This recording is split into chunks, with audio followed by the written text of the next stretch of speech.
Malam berkabut di lereng Gunung Kemukus menyingkap janji lama yang menagih pulang. Siti, seorang janda yang bertahun-tahun berjuang melawan kemiskinan, memilih jalan terlarang yang menjanjikan kelapangan.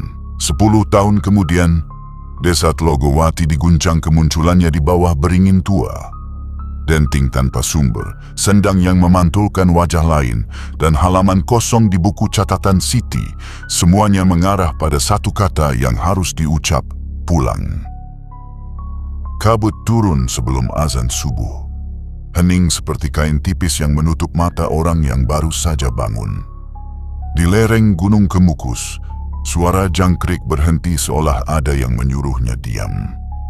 Pohon beringin tua di dekat sendang berdiri seperti gerbang yang tidak pernah menutup, dan di bawahnya air memantulkan cahaya redup bulan yang terlambat tenggelam.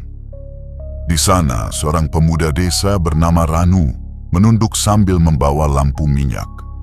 Wajahnya pucat karena berita yang baru saja didengarnya. Ada yang melihat bayang perempuan melintas di antara akar beringin. Langkahnya tidak menyentuh tanah, kepalanya seolah miring menatap air. Ranu menahan napas ketika bayang itu berhenti. Ia melihat wajah yang dikenalnya dari foto lama di ruang kepala dusun. Siti. Janda yang dulu mendadak kaya, lalu tiba-tiba lenyap dari pergaulan. Orang-orang mengingatnya dalam gumam. Perempuan itu pernah memohon keselamatan di lereng yang sama, di bawah beringin yang sama, pada malam yang juga dibalut kabut seperti ini. Kini, seolah waktu digulung, sosoknya kembali. Rambutnya kusut menutupi sebagian pipi. Mata itu tidak memandang Ranu, melainkan menatap puncak gunung yang tertutup awan. Bibirnya bergerak menyebut kata yang tidak terbaca.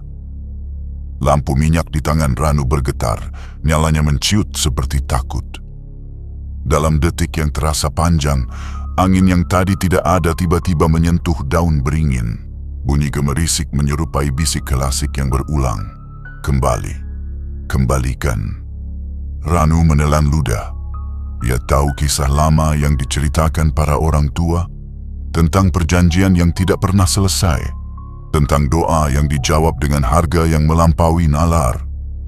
Ia mundur selangkah, lalu satu langkah lagi, tapi suaranya sendiri tertinggal di tepi sendang ketika bayang perempuan itu mengangkat tangan.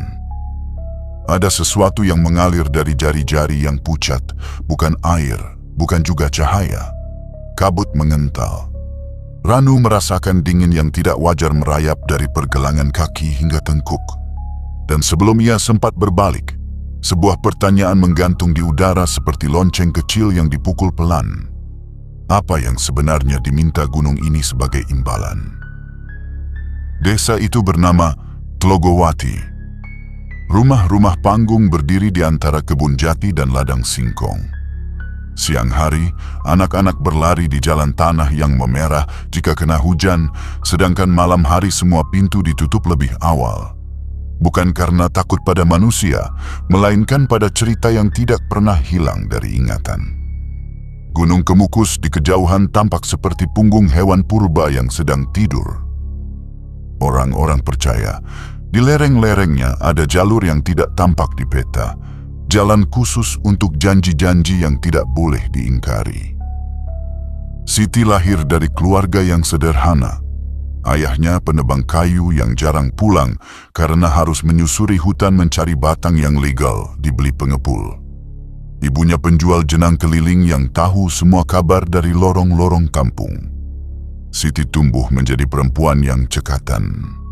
Setelah menikah muda, ia menetap di rumah suaminya di pinggir desa. Musim berganti.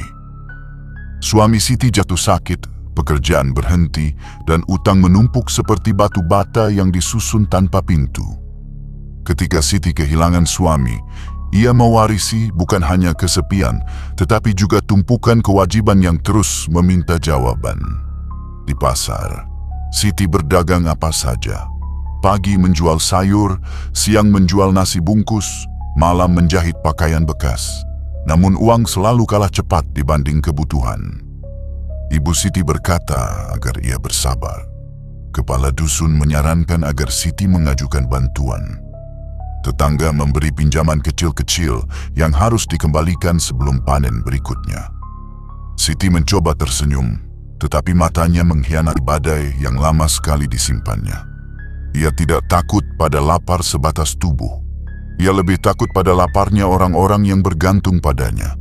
Keponakan-keponakan yang sekolah dengan seragam tipis. Ibunya yang mulai gampang pusing. Atap rumah yang bocor dan ember-ember yang berderet setiap hujan turun. Di warung kopi, kabar bergerak lebih cepat dari burung. Ada yang berbisik bahwa ada jalan pintas. Jalan itu tidak dicetak dalam lembar proposal. Jalan itu tidak meminta tanda tangan pejabat. Jalan itu meminta sesuatu yang hanya orang-orang dewasa paham artinya. Pesugihan. Kata yang diucapkan setengah suara, seolah setiap hurufnya bisa memanggil sesuatu dari bawah tanah. Ada yang menyebut nama tempat, lereng Kemukus. Ada yang menyebut malam tertentu ketika kabut selalu datang tepat waktu. Ada yang menyebut penjaga yang tidak nampak tetapi memilih orang yang benar-benar putus asa. Siti menganggapnya gosip pada awalnya. Ia masih percaya bahwa usaha akan berbuah. Namun saat ibunya jatuh sakit dan biaya obat melampaui kemampuan, Siti mulai mendengar bisik yang berbeda. Bukan dari tetangga atau pelanggan. Seperti suara lama yang muncul dari sela-sela daun jati saat angin lewat.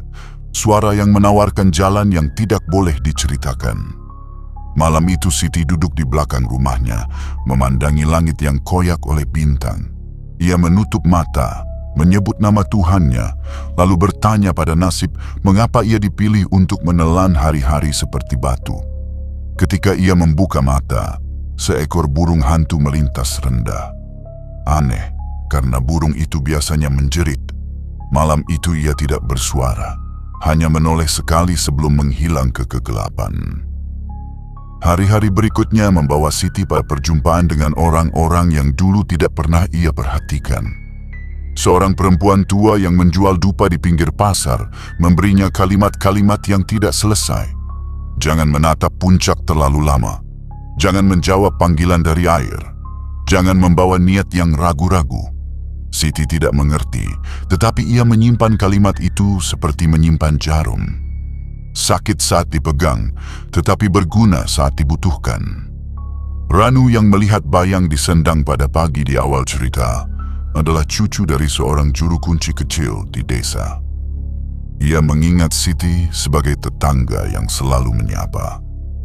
Ketika Siti menghilang dari pergaulan bertahun-tahun lalu, ia hanya tahu bahwa Siti sedang sibuk menata hidup.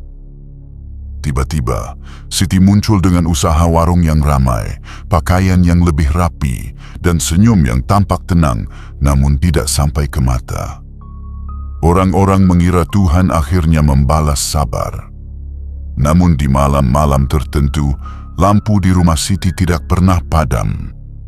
Ada suara langkah yang tidak cocok dengan jumlah penghuni. Ada aroma kemenyan yang tertiup angin hingga halaman tetangga. Gunung Kemukus memendam rahasia. Di balik pohon jati yang tampak sama, sesekali ada bau anyir yang bukan berasal dari tanah basah.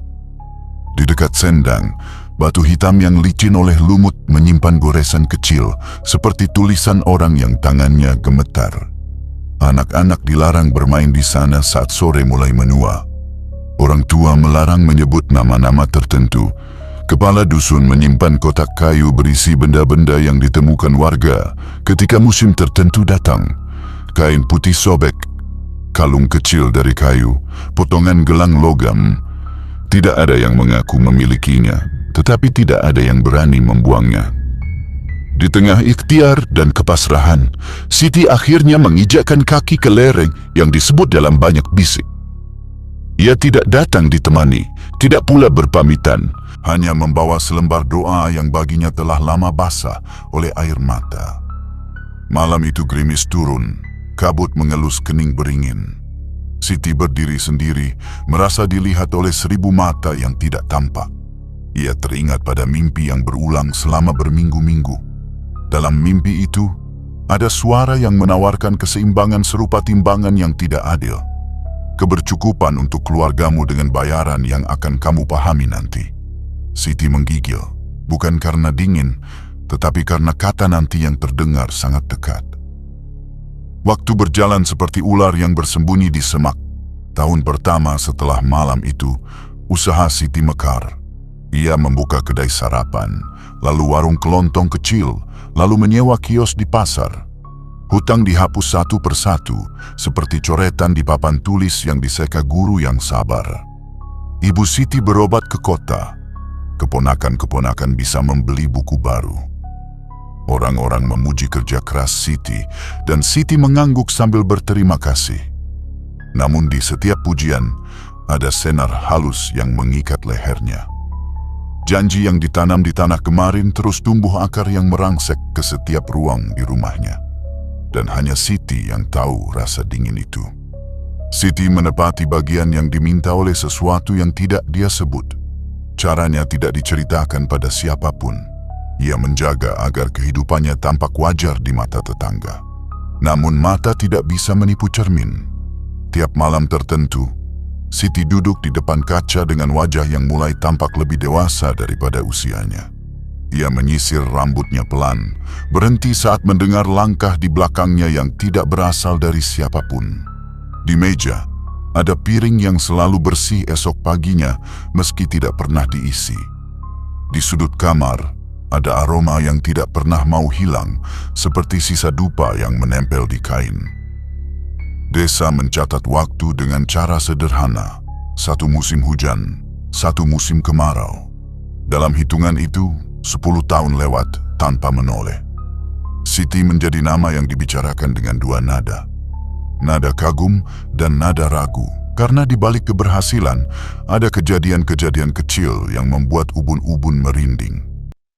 Seorang pembeli mengaku mendengar suara perempuan menangis dari belakang warung saat subuh. Seorang tukang ojek pernah melihat Siti berjalan ke arah Sendang ketika kabut menebal, padahal jalan itu jarang dipakai malam hari. Seorang anak kecil bercerita bahwa ia melihat perempuan cantik berdiri di bawah beringin sambil memegang tali merah. Ibunya langsung menutup mulut anak itu dan menyuruhnya tidak mengulang cerita. Ranu yang dulu hanya pendengar, mulai menjadi saksi.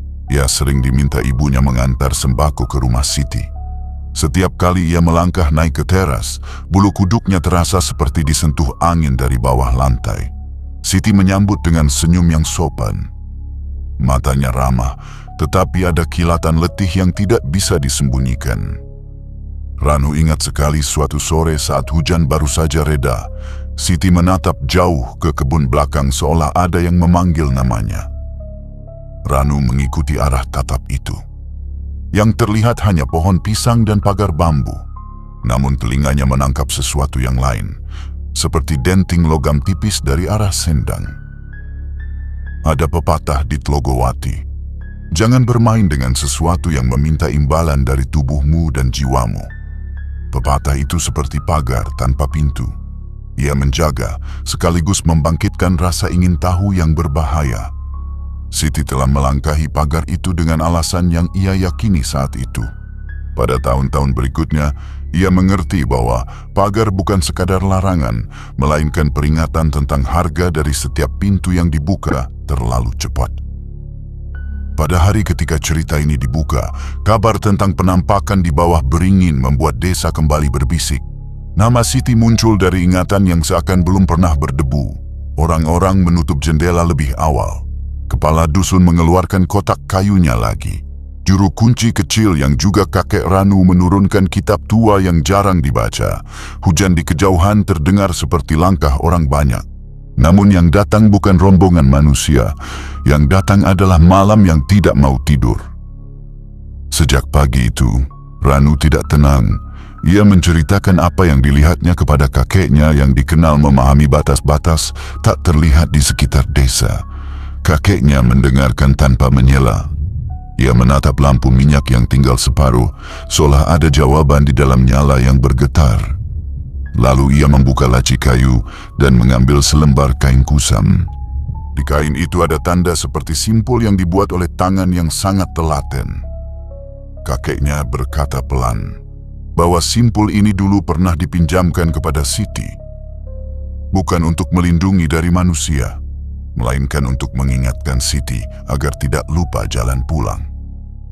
Ranu menyadari sesuatu. Jika simpul itu kembali ke tangan kakeknya, berarti Siti tidak lagi membutuhkan pengingat. Atau, yang lebih mengerikan, Siti sudah tidak mungkin pulang. Ranu meminta penjelasan, tetapi kakeknya hanya menyuruhnya menunggu malam. Ada hal-hal yang tidak akan mengizinkan dirinya diceritakan pada siang hari. Ranu pulang dengan kepala yang terasa lebih berat. Di jalan, ia melewati rumah Siti. Pintu tertutup. Tirai sedikit bergerak meski angin tidak berhembus. Ranu merasa ada mata yang memperhatikan dari balik kain tipis itu. Menjelang maghrib, desa terasa seperti perahu yang bersiap melepas tali. Orang-orang cepat-cepat masuk rumah. Kucing-kucing mengambil posisi di bawah kursi, seolah tahu bahwa ada sesuatu yang akan lewat di atas genteng. Ranu kembali ke rumah kakeknya. Di ruangan depan, dupa dinyalakan. Tidak banyak asap, tetapi aromanya merambat ke seluruh sudut. Kakeknya mulai bercerita tentang malam 10 tahun yang lalu. Pada malam itu, kabut datang lebih awal. Siti melangkah ke lereng dengan satu niat yang tajam. Ia memanggil sesuatu dengan cara yang diajarkan oleh seseorang yang wajahnya selalu tertutup selendang. Suara air di sendang berubah menjadi kata-kata. Tidak semua kata dipahami oleh telinga manusia. Namun Siti mengangguk seolah mengerti semuanya. Ada syarat yang diucapkan pelan. Ada janji yang dibungkus ketenangan. Siti merasakan ada tangan yang tidak terlihat menyentuh ubun-ubunnya. Sejak saat itu hidupnya bergeser ke arah yang selama ini hanya ia dengar sebagai cerita. Kakek Ranu menatap cucunya. Dalam setiap perjanjian ada masa jatuh tempo, dan 10 tahun adalah waktu yang sering diambil oleh yang menunggu di balik kabut. Ranu menelan ludah. Ia bertanya apa yang terjadi ketika waktu habis. Kakeknya tidak langsung menjawab. Ia hanya memandang simpul kain yang tergeletak di meja, lalu menghela napas panjang. Kadang yang diminta bukan lagi uang atau barang. Kadang yang diminta adalah pengembalian yang membuat tanah ikut berduka. Malam itu, ketika kabut mulai menuruni lereng seperti selimut yang diseret pelan, terdengar suara yang memecah diam. Suara serak perempuan memanggil namanya sendiri dari arah beringin. Siti. Panggilan itu bukan keluhan, bukan pula permintaan tolong. Lebih mirip pengumuman dari ruang yang sangat jauh, memberitahu bahwa sebuah batas telah ditembus. Ranu dan kakeknya keluar ke halaman. Udara dingin menggigit. Burung-burung yang biasanya masih berkeliling pohon mangga sudah tidak terlihat. Di tepi sendang, air beriak tanpa sebab. Kabut membentuk liuk yang tidak wajar, seolah sedang meniru tulisan yang tak pernah diajarkan. Ranu melihat sosok yang pernah dilihatnya pagi tadi. Perempuan itu berdiri di bawah beringin. Wajahnya tidak lagi pucat. Kini ada bayangan biru yang kuat di sekitar bibirnya. Tangannya mengarah ke puncak. Mulutnya bergerak, mengucap kata yang sama berulang-ulang. Kembalikan, kembalikan, kembalikan. Tiba-tiba terdengar bunyi seperti kulit kayu yang disobek dari arah batang beringin. Akar-akar yang menggantung tampak berayun pelan. Ranu memejamkan mata. Namun suara itu tetap menembus kelopak. Kakeknya meraih lengan Ranu, menyuruhnya menunduk dan jangan menatap terlalu lama. Kabut semakin tebal hingga dunia tinggal selebar halaman. Lalu, dari dalam kabut, meluncur aroma besi yang hangat. Ranu teringat pada cerita yang dulu sengaja dihaluskan oleh orang-orang dewasa agar telinga anak kecil tidak retak. Ia mengerti malam itu bukan sekadar penampakan. Malam itu adalah surat tagihan yang dibacakan langsung di depan pintu. Suara azan Isya dari surau kecil memecah ketegangan beberapa saat. Kabut seperti ragu-ragu. Sosok di bawah beringin memudar, namun bukan untuk pergi. Lebih tepatnya, ia mundur selangkah ke wilayah yang tidak terjangkau doa pendek manusia. Ranu dan kakeknya kembali masuk rumah dengan dada penuh batu. Kakeknya duduk dan menutup wajah dengan kedua telapak tangan. Ia berkata lirih, bahwa jika sosok itu sudah mulai menyebut kata kembalikan, berarti sesuatu akan diminta dari desa. Tidak selalu satu orang, tidak selalu satu benda, namun pasti ada. Pagi berikutnya, berita menyebar. Di kebun belakang rumah Siti, yang kini dihuni adik sepupunya, ditemukan tali tua yang tergantung di dahan beringin kecil yang tumbuh liar. Di bawahnya, tanah becek seperti habis menahan berat badan. Tidak ada tubuh, tidak ada jejak kaki, hanya basah yang memancar bau yang tidak dikenal. Kepala dusun datang, mencatat dengan tangan gemetar. Orang-orang berkerumun namun menjaga jarak. Di udara, pertanyaan melayang. Apa yang sebenarnya terjadi di 10 tahun lalu? Dan mengapa sekarang semua tampak seperti diulang, tetapi dengan nada yang lebih keras? Hari itu tidak ada ayam berkokok sampai matahari naik setinggi bambu. Udara di desa terasa seolah seseorang membuka pintu kulkas besar, lalu lupa menutupnya. Orang-orang bekerja, tetapi sorot mata mereka tetap mengarah ke lereng. Di pasar, ada yang menabur garam di depan kiosnya. Di sekolah dasar, guru agama memimpin doa lebih lama dari biasanya. Di warung Siti yang kini dikelola sepupunya, satu panci kuah dibiarkan mendidih pelan tanpa ada yang menyentuhnya. Anak kecil yang biasanya jayus mendadak kalem karena ibu-ibu mereka membawa pulang cerita yang terlalu berat untuk ditaruh di meja makan. Ranu berusaha menjalani harinya seperti biasa. Ia membantu kakeknya memperbaiki pagar bambu. Namun setiap bambu ditancapkan ke tanah, ada bunyi tak enak di telinga. Seperti tanah menolak paku. Kakeknya berujar pelan, ada sesuatu yang berputar di bawah desa. Ia menyuruh Ranu berhenti dan berwudu. Bukan untuk menolak bala, hanya agar pikiran tidak mudah retak saat angin membawa kabar yang lebih berat. Menjelang sore, gangguan pertama terjadi. Seekor kambing milik Pak Karto mendadak menjerit lalu diam seperti ditutup bantal besar. Ketika dihampiri, kambing itu sudah terbaring. Tidak ada luka, tidak ada darah. Hanya mata yang mengaca seperti melihat sesuatu yang tidak bisa diceritakan. Pak Karto berusaha mengangkat kambing itu sendirian, tetapi kakinya tersandung dan ia jatuh telentang. Saat itu juga terdengar gemerisik dari semak dekat pagar. Seperti langkah kecil yang berlari ke arah sendang. Anak-anak yang kebetulan bermain kelereng di pinggir jalan sontak bubar. Mereka berteriak menyebut nama Siti lalu ditarik ibunya masing-masing agar diam. Nama itu kembali hidup setelah lama menjadi abu di bibir orang. Malam tiba tanpa peralihan. Langit tidak sempat memerah. Sejumlah keluarga menyalakan lampu minyak meski listrik menyala. Ada rasa aman yang hanya bisa diberikan oleh cahaya yang diproduksi tangan sendiri. Di rumah Siti yang sudah berubah penghuninya, jendela sebelah timur terbuka sendiri. Tirai bergoyang padahal udara tidak bergerak. Adik sepupu Siti, seorang perempuan bernama Raras, mencoba menutupnya. Tangannya berhenti di udara ketika melihat bayangan perempuan berdiri di kebun pisang. Bayangan itu tidak menatap Raras. Ia menatap langit seolah sedang menghitung sesuatu yang tak terlihat. Ketika Raras berkedip, bayangan itu hilang. Hanya aroma kemenyan tipis yang tertinggal. Di surau, beberapa lelaki desa memutuskan berjaga. Mereka membaca doa bergantian. Kakek Ranu duduk bersandar di tiang, matanya tidak benar-benar terpejam. Ia mendengar sayup-sayup bunyi seperti lonceng kecil dari arah sendang. Lonceng itu tidak ada wujudnya, tetapi suaranya jelas. Tiap denting seperti memanggil sesuatu dari perut bumi. Ranu yang duduk di sebelahnya merasa bulu tangannya berdiri satu persatu.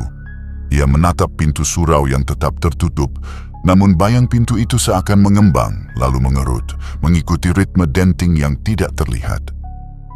Tengah malam, udara berubah. Bukan dingin yang biasa. Dingin ini seperti air yang disimpan dalam bejana batu lalu tiba-tiba dituang ke atas kepala. Dari kejauhan, angin membawa suara yang mirip nyanyian. Bukan nyanyian gembira. Lebih seperti lantunan yang dihafal dengan sedih. Dinyanyikan demi mengingatkan, bukan untuk menghibur. Juru kunci kecil mengangkat wajahnya. Ia tahu nada itu. Itu bukan nada dari manusia. Itu nada dari janji yang siap menagih. Ranu berdiri. Ia tidak kuat hanya duduk dan menunggu. Ia keluar dari surau, menatap ke arah beringin. Kakeknya ingin menahan, tetapi langkah Ranu sudah lebih dulu sampai ke halaman. Di luar, kabut menempel pada kulit seperti kain basah.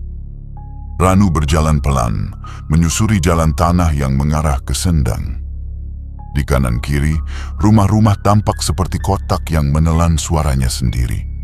Sesekali terlihat wajah seseorang di celah jendela, mengintip sejenak lalu menutup kembali.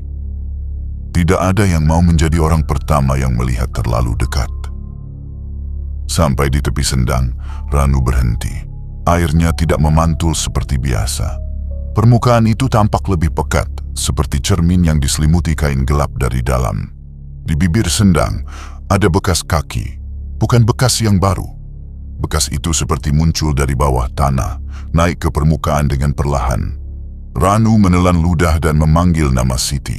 Suaranya tenggelam, seolah Sendang menelan setiap huruf.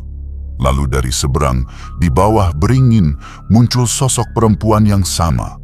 Rambutnya basah padahal tidak ada hujan. Di pipinya ada bekas air yang jatuh tanpa warna. Ia mengangkat tangan seperti meminta tolong, tetapi matanya tidak memancarkan permintaan. Matanya memancarkan perintah. Kembalikan. Kali ini Ranu mendengarnya jelas. Kata itu keluar tanpa bibir bergerak. Ranu mundur selangkah. Ia mengingat simpul kain di meja kakeknya. Ia mengingat cerita tentang jatuh tempo yang harus dibayar. Ia ingin lari, namun kakinya seperti ditahan akar. Saat itulah, dari arah desa, terdengar teriakan Raras. Panjang, patah di tengah, lalu hilang. Ranu berbalik dan berlari secepat mungkin. Di belakangnya, denting yang tadi sayup sekarang menjadi keras, seperti seseorang memukul besi di dalam air. Ranu menembus kabut dan mencapai rumah Siti. Pintu terbuka. Di ruang tengah, Raras berdiri gemetar sambil menunjuk ke arah kamar yang dulu milik Siti. Pintu kamar itu menganga. Di dalamnya tidak ada apa-apa selain cermin besar yang bersandar di dinding. Namun di permukaan cermin terlihat pantulan kebun pisang seperti siang hari, padahal sekarang malam. Dalam pantulan itu, tampak perempuan bergaun sederhana sedang berjalan pelan. Ia tidak menoleh, hanya berjalan menuju beringin yang lebih besar dari yang ada di kebun itu sendiri. Ranu merasakan perutnya mual. Ruang dan waktu seolah salah pasang. Ada pintu yang terbuka bukan di tempatnya. Lampu padam sekejap. Ketika menyala lagi, pantulan di cermin lenyap. Yang tertinggal hanya wajah Ranu sendiri berpeluh dengan mata yang tidak percaya pada apa yang barusan dilihat. Raras duduk dan menangis diam-diam. Ia bilang tadi mendengar langkah dari kamar, lalu melihat seseorang berdiri di depan cermin. Tidak ada suara, hanya ada rasa dingin yang memalukan kulit seperti es yang diletakkan di punggung. Ia memanggil Siti tanpa sadar. Lalu semua bergetar kecil dan ia berteriak. Gangguan tidak berhenti di rumah Siti. Di tepi desa, padi yang hampir menguning tiba-tiba rebah ke satu arah, membentuk jalur yang jika dilihat dari atas mungkin menyerupai sesuatu. Orang-orang tidak berani memeriksa lebih jauh. Di dekat surau, kendi air jatuh sendiri dari meja tanpa ada yang menyentuh. Airnya mengalir ke arah barat, berbelok aneh melewati sandal dan tikar, seolah mencari pintu keluar yang tidak ada. Kakek Ranu duduk lebih tegak. Ia berkata, malam ini awal dari pengingat. Jika desa tidak bertindak, besok malam ada yang hilang. Bukan barang, melainkan bagian dari ingatan yang menentukan siapa kita. Di kejauhan petir menyambar tanpa suara. Langit tidak menunjukkan kilau, tetapi tanah merasakan getarnya. Ranu menatap kakeknya. Ia tahu, penyelidikan harus dimulai. Bukan penyelidikan polisi atau perangkat desa. Ini penyelidikan untuk menjahit kembali benang yang putus 10 tahun lalu. Benang yang ditarik oleh Siti karena terpaksa. Benang yang sekarang menjerat bukan hanya dia, melainkan semua yang tinggal di bawah bayang gunung itu. Keesokan paginya, kakek Ranu memanggil beberapa orang yang ia percaya. Kepala dusun, seorang ibu penjual jamu yang dikenal hafal doa-doa tua, dan Raras. Mereka berkumpul di dapur rumah kayu yang dindingnya menyimpan bau kopi. Kakek membuka kitab tipis berisi catatan tangan turun-temurun. Di dalamnya ada kisah yang jarang diceritakan utuh karena dianggap terlalu berat untuk telinga sehari-hari. Dulu, jauh sebelum Siti lahir, lereng Kemukus menjadi tempat orang memohon kelapangan rezeki. Ada ritual yang dilakukan di bawah beringin di dekat air yang tidak pernah kering. Sebagian ritual itu wajar. Sedekah, doa, dan nazar sederhana. Namun di masa-masa tertentu, saat musim paceklik menekan seperti batu di dada, ada ritual yang melenceng dari ajaran. Orang-orang datang bukan hanya dengan doa, tetapi dengan kesepakatan yang menyertakan kehormatan diri. Mereka percaya memberi diri pada malam tertentu akan membuka pintu yang tidak terbuka di siang hari. Perjanjian itu licin. Di awal terlihat mudah, di akhir menuntut yang tidak terpikirkan. Siti masuk ke alur itu ketika hari-harinya benar-benar gelap. Catatan kakek menyebutkan ada seorang perantara yang membisikkan jalan dan menuntun ke tepi sendang. Perantara itu selalu berganti wajah, namun cirinya sama. Ia tidak pernah menatap mata orang yang dibawanya. Ia hanya mengucap kalimat yang melengkung seperti jalan setapak di musim hujan. Jangan menoleh saat dipanggil, jangan mengaku saat ditanya. Jangan lupa menghitung sampai angka tertentu ketika kabut turun. Jika semua ditaati, kebun akan subur, dagangan akan laris, sakit akan menemukan obatnya. Namun setiap angka yang dihitung itu adalah pinjaman yang harus dikembalikan. Bentuk pengembaliannya tidak pernah dijelaskan di awal. Itulah cara perjanjian bertahan. Raras mengaku pernah melihat seutas tali merah di kamar Siti ketika membersihkan rumah beberapa tahun lalu. Tali itu disimpan di dalam kotak kecil bersama simpul kain milik kakek Ranu. Raras hendak membuangnya karena menganggap itu benda lama yang tidak berguna. Namun tangan Raras mengurungkan gerak karena tiba-tiba merinding. Sejak itu, kotak tersebut hilang entah kemana. Mungkin dibawa Siti sebelum ia benar-benar menghilang dari pergaulan. Atau mungkin kotak itu berpindah sendiri ke tempat yang tahu bagaimana menutup mulut. Kepala dusun mengeluarkan catatan kejadian janggal selama 1 bulan terakhir. Air sumur rumah Raras kadang terasa asin tanpa sebab. Suara gamelan samar terdengar pada malam ganjil dari arah kebun jati, padahal tidak ada hajatan. Di pasar, seorang perempuan tidak dikenal pernah menitipkan bungkusan kecil berisi bunga kering kepada penjual bumbu, lalu lenyap sebelum sempat ditanya namanya. Semua potongan itu jika disusun memberi bentuk bayangan yang mengenal jalan pulang ke Beringin. Kakek Ranu memutuskan untuk mencari perantara yang dulu pernah menuntun Siti. Ia tidak tahu persis siapa, namun ia tahu ciri-cirinya. Perantara itu biasa duduk di pelataran batu dekat jembatan kecil yang menuju pasar, menjual benda-benda kecil yang selalu tampak baru. Kemenyan, benang, jarum, gelang kayu. Orang menyebutnya Mbah Sumiem. Meski tidak ada yang yakin itu nama yang sebenarnya. Ranu diminta menemani, Raras ikut karena merasa hutang cerita pada kakaknya. Kepala dusun bersedia mengantar sampai jembatan, tetapi tidak lebih. Setiap orang punya batas yang berbeda. Mereka berangkat saat matahari condong.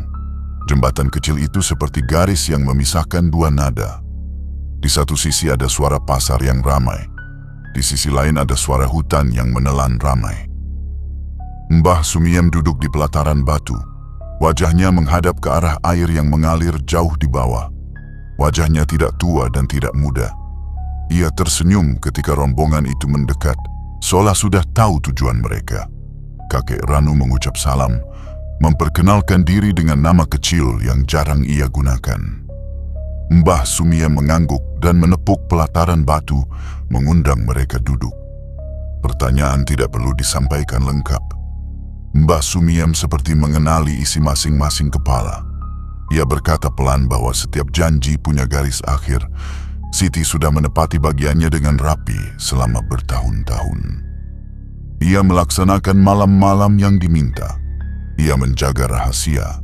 Ia memberi sesaji yang diminta. Namun janji yang berasal dari kabut tidak hanya meminta kepatuhan. Ia meminta pengembalian dalam bentuk yang membuat nama seseorang dihapus dari satu ruang lalu ditulis di ruang yang lain. Raras ingin marah, ingin menyalahkan, namun bibirnya seolah kehilangan kata saat bertemu tatapan Mbah Sumiem. Perantara itu melanjutkan, ada cara untuk menawar jatuh tempo agar tidak memukul semua yang tinggal di desa. Caranya bukan dengan membatalkan perjanjian. Perjanjian yang sudah ditutup tidak bisa dibuka lagi. Caranya adalah dengan memindahkan arah pulang dari sesuatu yang menagih. Ibarat orang yang tersesat, ia akan berhenti mengejar jika nama jalan yang ia kenal diganti. Itu bukan sepenuhnya penyelamatan, itu penundaan yang memberi waktu. Dan waktu adalah satu-satunya yang bisa dipakai manusia untuk meminta ampun. Kakek Ranu bertanya apa yang harus dilakukan. Mbah Sumiem menyebut 3 benda yang harus dikumpulkan. Simpul kain milik kakek yang sudah kembali, tali merah yang pernah disimpan Siti, dan sesuatu yang belum pernah disentuh Siti tapi melekat pada hidupnya. Raras tertegun. Ia ingat sebuah buku catatan kecil yang selalu dibawa Siti kemana-mana. Buku itu tidak pernah dibuka di depan orang lain. Raras menemukannya setelah Siti pergi. Buku itu berisi daftar barang dagangan, catatan kecil doa, dan 1 halaman yang selalu kosong setiap ia membukanya. Halaman kosong itu mungkin menyimpan sesuatu yang tidak mau dilihat siang hari.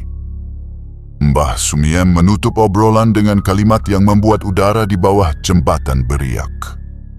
Jika malam nanti kabut turun dan denting terdengar lagi, jangan menatap beringin dari jarak dekat. Bawa 3 benda itu ke tepi sendang. Taruh berurutan, jangan berdoa dengan suara keras. Cukup ucapkan bahwa Siti sudah pulang, tidak usah jelaskan pulang kemana. Jika beruntung, yang menagih akan kebingungan dan mengikuti arah lain. Jika tidak, besok pagi ada nama yang hilang dari daftar warga.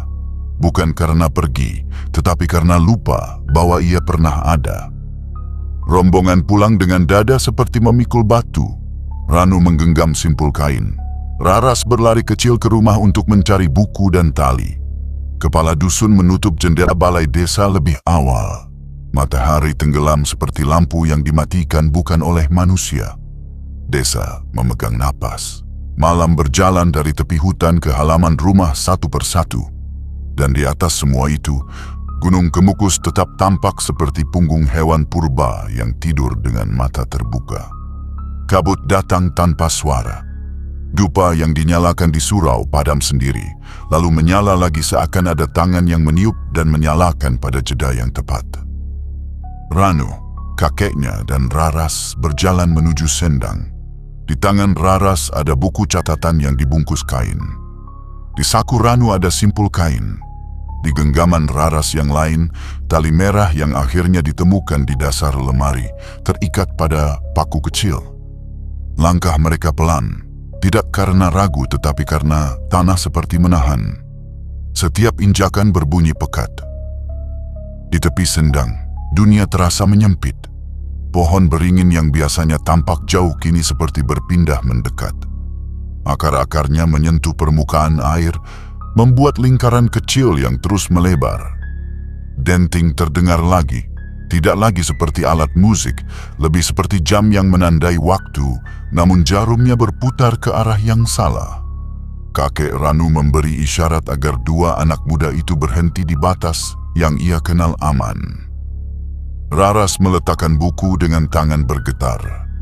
Ia menaruhnya di rumput kering yang seolah mendesis saat menyentuh sampul.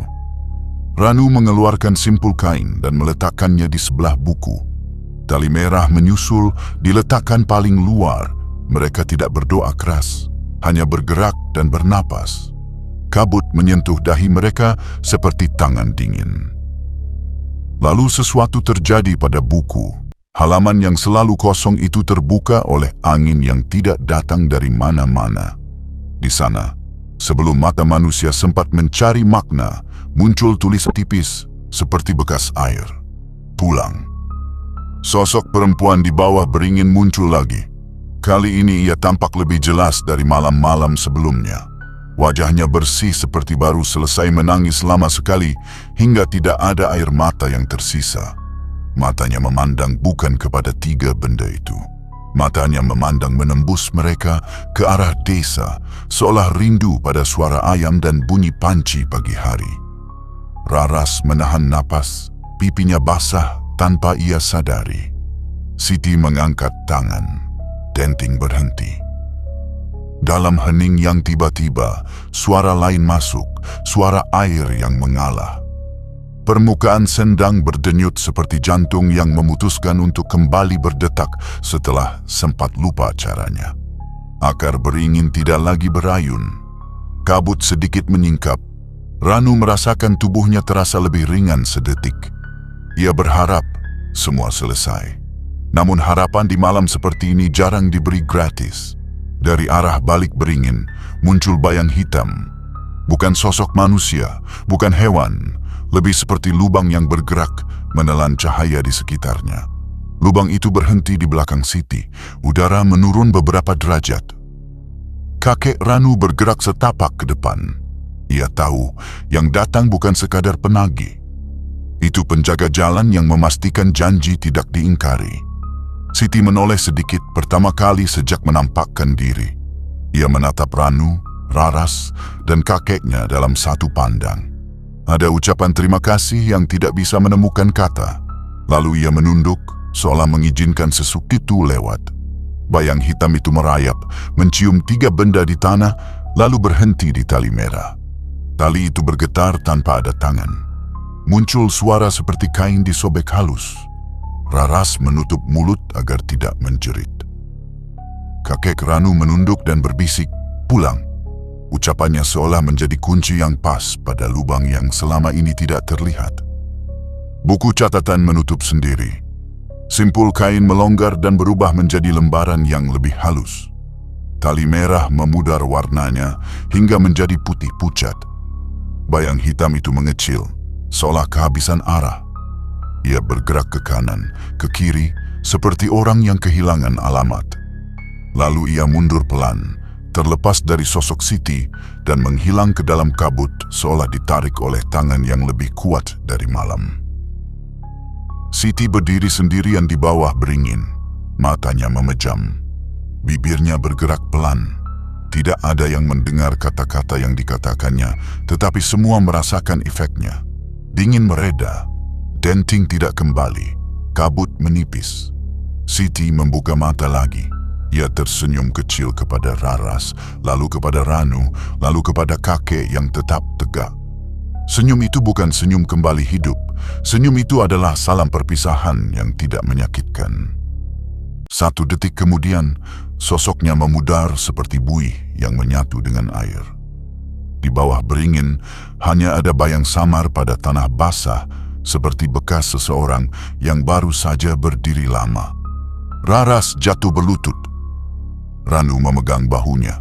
Kakek Ranu menunduk sangat lama. Mereka tidak bersorak. Mereka tidak menangis keras. Mereka hanya berdiri di tepi air yang kembali memantulkan langit. Malam itu, desa mendapatkan jeda.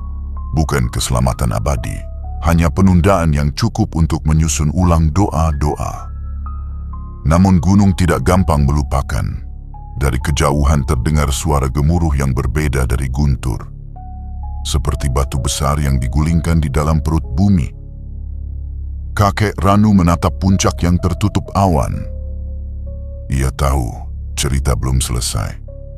Yang diminta mungkin telah dialihkan arahnya, tetapi jalan yang dibuka 10 tahun lalu masih terhubung. Selama masih ada orang yang putus asa dan kabut yang datang tepat waktu, pintu itu akan selalu punya tamu.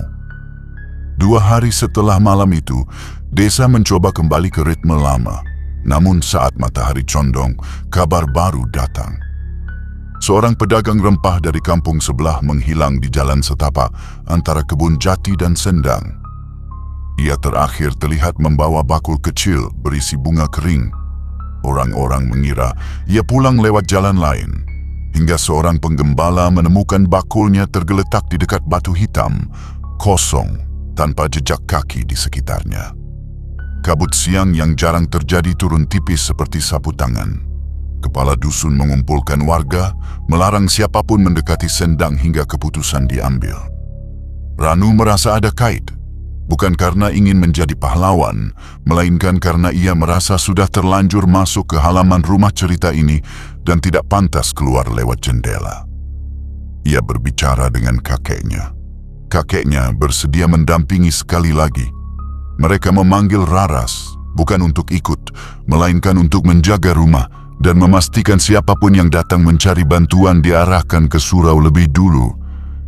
Raras mengangguk, memegang buku catatan Siti yang kini selalu ia simpan di dekat dada, seolah lembar kosong di dalamnya bisa menghisap ketakutan jika dipegang erat.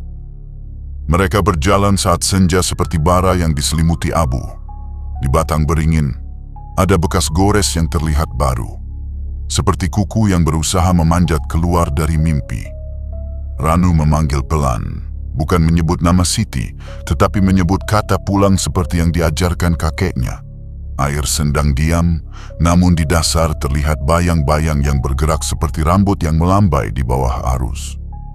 Tidak lama, sesuatu muncul ke permukaan. Bukan sosok perempuan, bukan bayang hitam, hanya seikat bunga kering yang tadi hilang dari bakul pedagang rempah.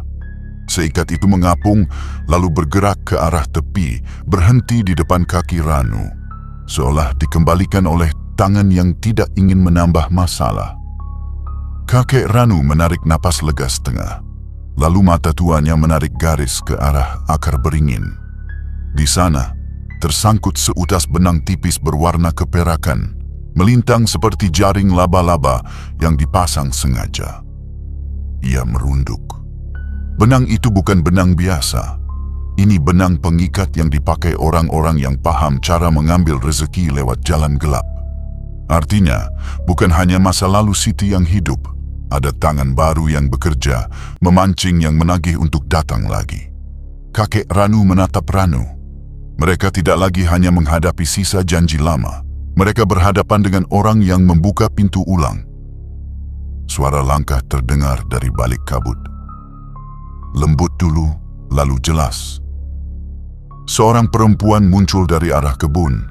Wajahnya tenang seperti orang yang datang hendak menjemput sesuatu yang tertinggal.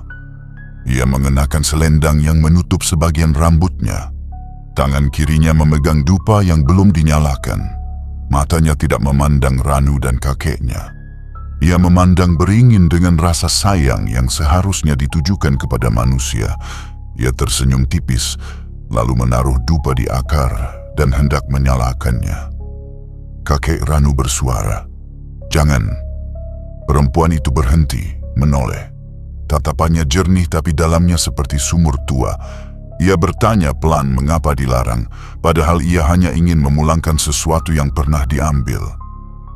Kakek Ranu menjawab dengan suara yang dibesarkan oleh pengalaman. Memulangkan bukan berarti memanggil. Pulangkan dengan cara yang tidak membuka pintu.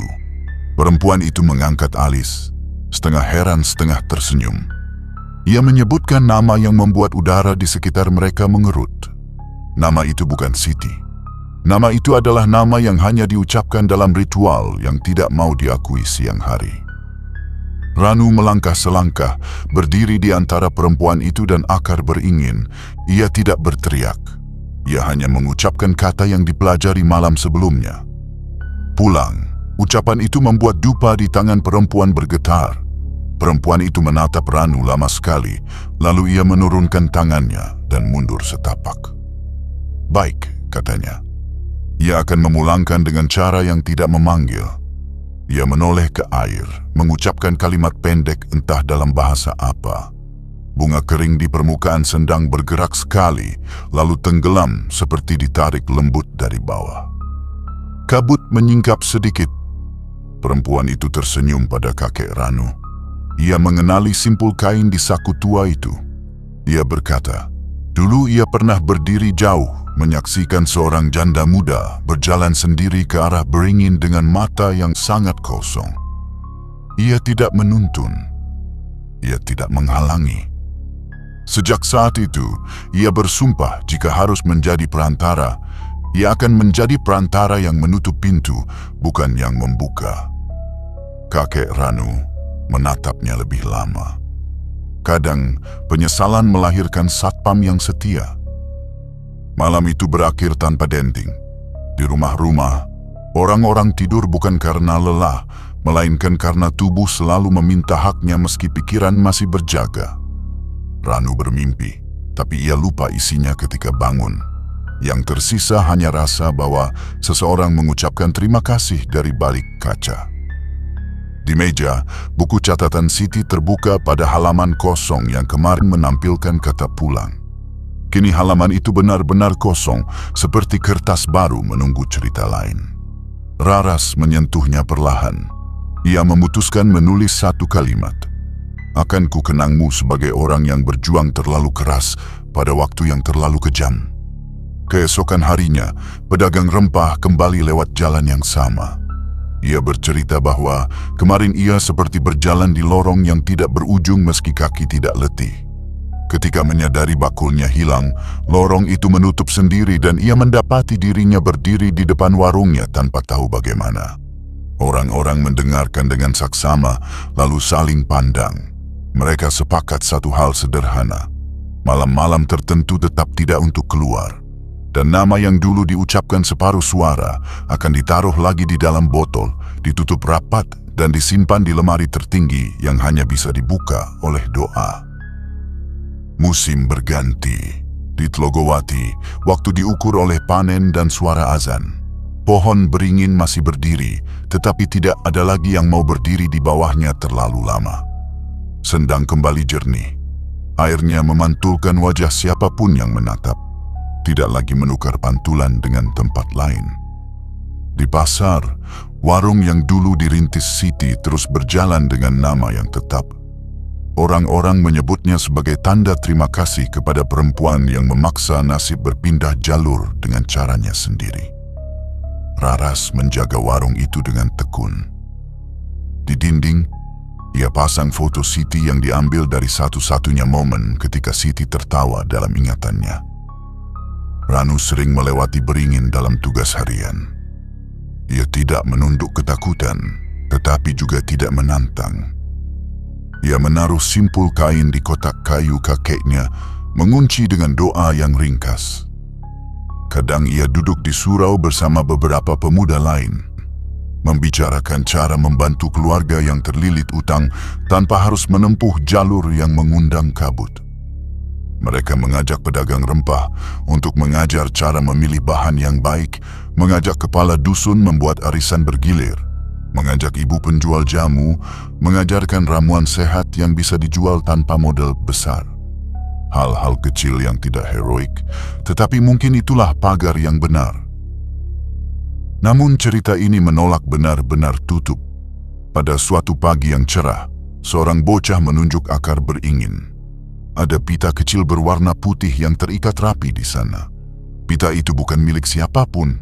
Pita itu tampak seperti yang dulu berwarna merah, lalu pudar malam itu. Ranu mengambilnya pelan. Tidak ada rasa dingin, tidak ada denting. Hanya kain yang bergerak ringan di tangan. Ia mengikatnya pada pagar surau. Bukan sebagai jimat, tetapi sebagai pengingat bahwa ada pintu yang pernah terbuka dan hampir menarik satu desa masuk. Orang-orang yang lewat membaca pelan tulisan kecil yang ditoreh raras di ujung pita. Jangan memanggil yang kau tidak sanggup mengantar pulang. Malam-malam berikutnya, kabut tetap datang, karena kabut adalah bagian dari gunung seperti embun adalah bagian dari pagi. Bedanya, ketika kabut menyentuh kulit, orang-orang tidak lagi hanya merinding. Mereka juga ingat pada wajah Siti yang tersenyum dari dalam foto, pada bunga kering yang kembali ke air tanpa jejak, pada benang keperakan yang ditemukan di akar, pada perantara yang berubah menjadi penjaga pintu. Mereka ingat bahwa putus asa bisa mengubah doa menjadi permintaan yang terburu-buru. Dan terburu-buru adalah sahabat dari jalan yang licin. Desa tidak menjadi tempat tanpa hantu. Desa tetap menyimpan cerita yang akan diceritakan kembali pada anak-anak ketika mereka sudah cukup besar untuk tidak salah paham. Tetapi desa memiliki sesuatu yang dulu tidak sekuat ini. Cara untuk menunda. Cara untuk menawar. Cara untuk berkata tidak dengan sopan kepada yang datang dari balik kabut. Dan itu cukup untuk sekarang. Karena tidak ada yang benar-benar selesai di bawah punggung gunung yang tidur dengan mata terbuka. Yang ada adalah jeda-jeda panjang yang harus diisi dengan kerja, tawa kecil, dan doa yang tidak berhutang. Pada suatu senja, Raras menutup warung dan berjalan melewati jalan setapak yang mengarah pulang. Ia berhenti sejenak menatap puncak yang tertutup awan. Ia menyebut nama kakaknya dalam hati. Ia tidak memanggil, ia hanya mengantar. Angin kecil lewat, mengangkat ujung rambutnya, seolah ada seseorang yang menepuk bahunya pelan. Di halaman surau, pita putih di pagar bergerak pelan, bukan karena angin, melainkan karena seseorang yang kita tidak perlu melihat sedang lewat dengan damai. Desa menutup pintu satu persatu. Anjing penjaga menggulung tubuhnya. Di dapur-dapur, panci menunggu air untuk esok hari. Dan di jauh sana, Gunung Kemukus memegang rahasianya sedikit lebih longgar malam ini. Seperti orang tua yang akhirnya mengizinkan cucunya pulang bermain sedikit lebih larut karena tahu ia akan tetap kembali tepat waktu. Beberapa tahun berlalu, anak-anak yang dulu dilarang mendekati sendang kini tumbuh menjadi remaja yang gemar memotret kabut. Media sosial memperkenalkan cara baru bercerita. Foto-foto beringin diunggah, sendang dipotret dari berbagai sudut, dan legenda berubah menjadi konten yang mudah disukai. Ranu yang kini membantu sekolah desa mengajar literasi digital, sering mengingatkan agar cerita lama tidak dipotong seenaknya. Ia mengajari murid-muridnya menulis dengan hormat kepada tempat, agar setiap cerita tidak memanggil lebih dari yang mereka sanggup. Suatu sore, seorang mahasiswa dari kota datang. Ia mengaku ingin menulis skripsi tentang mitos di Gunung Kemukus. Namanya Dara. Ia sopan, rajin bertanya, dan tidak meremehkan. Raras menyuguhi teh dan bercerita secukupnya. Dara mendengarkan dengan mata yang jernih. Ia memotret beringin dari kejauhan, mencatat jam kabut turun, dan tidak sekalipun melangkah ke tepi sendang tanpa ditemani warga. Orang kota ini seperti mengerti bahwa beberapa tempat meminta kita mengetuk lebih lama sebelum masuk.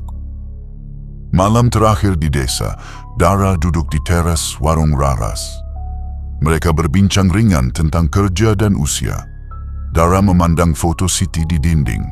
Ia bertanya, apakah boleh menyalakan dupa sebagai bentuk hormat yang biasa ia lakukan ketika meneliti situs tua.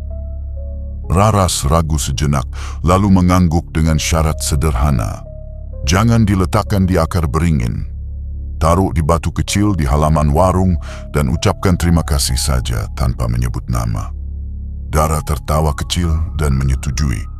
Dupa menyala, asapnya tipis, tidak melukai malam. Di kejauhan, kabut belum turun. Dara memejamkan mata sebentar. Ketika membuka, ia melihat sesuatu yang hanya bisa dilihat oleh orang yang datang dengan niat yang bersih. Di kaca warung, bukan wajahnya yang memantul. Ia melihat seorang perempuan bergaun sederhana sedang merapikan tumpukan beras dan gula di rak. Perempuan itu menoleh sekilas dan tersenyum.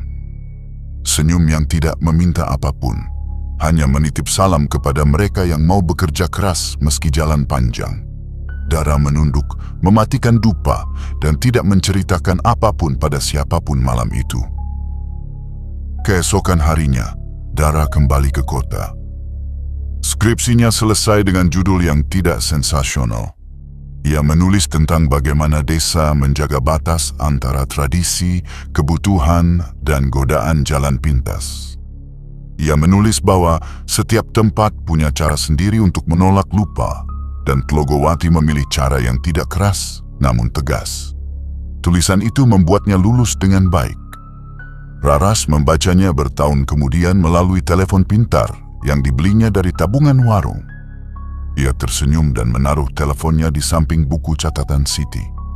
Halaman kosongnya masih kosong, tetapi kini fungsinya lain, menjadi cermin kecil bagi siapapun yang ingin memastikan apakah niatnya benar sebelum melangkah. Kadang malam membawa tanda.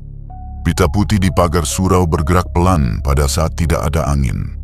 Orang yang melihatnya tidak takut, mereka hanya menunduk sopan sejenak. Di tepi sendang, air tetap memantulkan wajah orang yang menatap. Sesekali terlihat bayang lain yang berdiri sedikit lebih jauh, tersenyum tanpa suara. Tidak semua bayang minta sesuatu.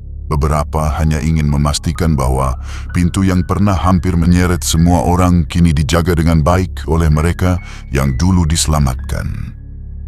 Dan jika suatu saat kabut datang lebih tebal daripada biasa, denting terdengar sedikit lebih jelas, desa sudah menyiapkan jawabannya. Pulang. Kata yang pendek, namun panjang riwayatnya. Kata yang menutup pintu dengan cara yang tidak memalukan siapapun. Kata yang diajarkan oleh seorang janda yang memenangkan waktu dengan mengorbankan ketenangan sendiri. Kata yang sekarang diwariskan sebagai pagar paling sederhana, namun paling sulit dilompati oleh yang datang dari balik kabut. Cerita ini bukan ditutup, cerita ini diletakkan kembali ke rak di sebelah buku catatan yang halamannya sengaja dibiarkan kosong agar setiap generasi bisa menulis ulang niatnya sebelum mengetuk pintu yang tidak semua orang berani lihat. Jika kamu lewat di Tlogowati dan melihat beringin berdiri menatap sendang, menunduklah sejenak. Ucapkan terima kasih kepada yang menjaga jalan kembali. Lalu lanjutkan perjalananmu dengan langkah yang tidak tergesa, karena tergesa adalah cara kabut memberitahu bahwa ia sedang dekat.